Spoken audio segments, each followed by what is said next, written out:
Okay.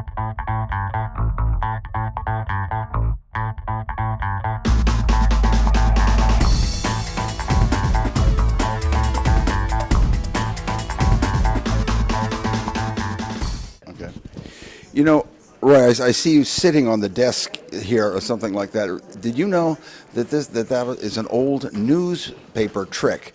When they first started putting television news people, they only put tables there because they felt it would make the newscasters look more alert. So, are you feeling very alert? Always alert. Oh, that's good.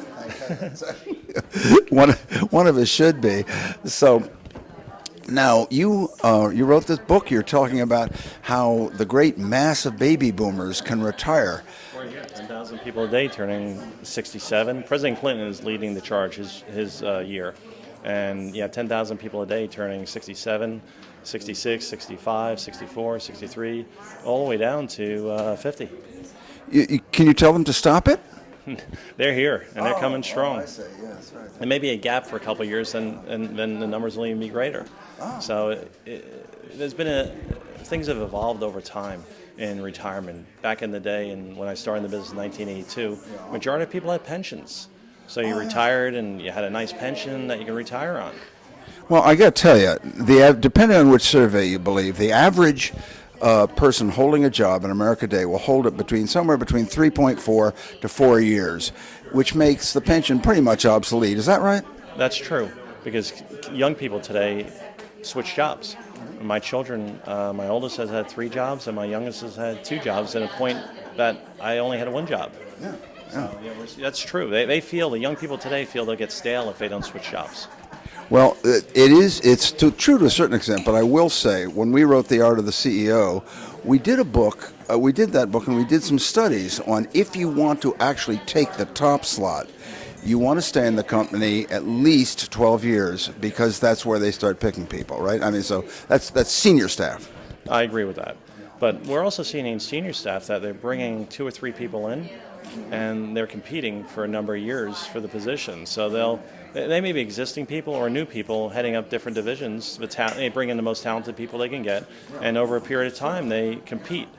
And from a performance-based standpoint, who performs best will win the job of CEO.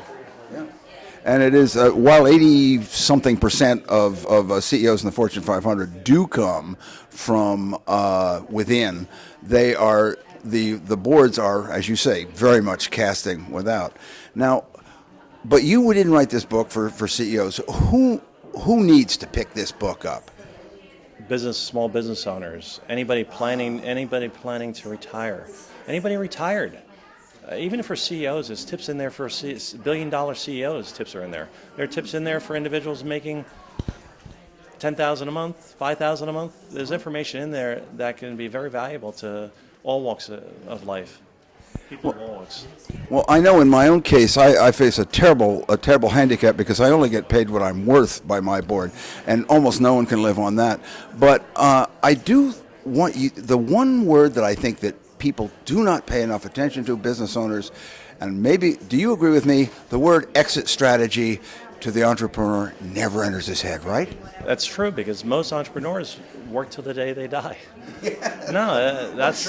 Or should, because most of them, being an entrepreneur, they focus on their business. A lot of them didn't save money. A lot of them didn't put money into retirement plans because they couldn't afford to put money in they may have 20 employees and can't afford to put away for 20 employees, so they never put a plan in place. And so they failed to plan, and that's why they fell.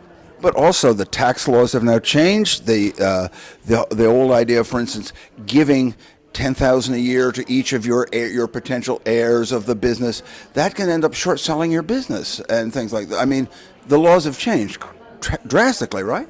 True, but there are opportunities there. You can now set up family limited partnerships. So the gifting limits are $14,000 now. So if you have a family limited partnership, say a family business or a farm, you can gift $18,000 instead of $14,000 because it's discounted because the children are limited partners, and this way you can transition additional monies to the kids. And also, if you're a small business, great news. Last year, the new tax laws came into place, and it's a $5 million exemption, $5,340,000. So you can use a $5 million exemption today to pass a business to your children. But my advice is, if you're going to give your business to the children, make sure you can afford to give it away. Maybe the best exit strategy is that they pay you over 20, 25 years. The true value of the business. I think one of the things that I think every man and woman who own a business and has children says to themselves, I really would like to see Junior take it over, but Junior frankly may not want to do it. What if so give us one really good solid piece of advice for the fellow who has started a business, has 3 or 4 children, who may not be either capable or interested in taking over the firm, but he wants to take care of them with this business that his own sweat has wrung out. A couple of good tips.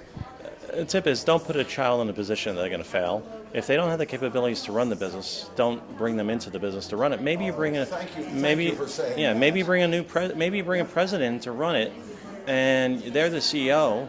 So the president's running the business, and they're there overseeing various areas of the business where they can be successful.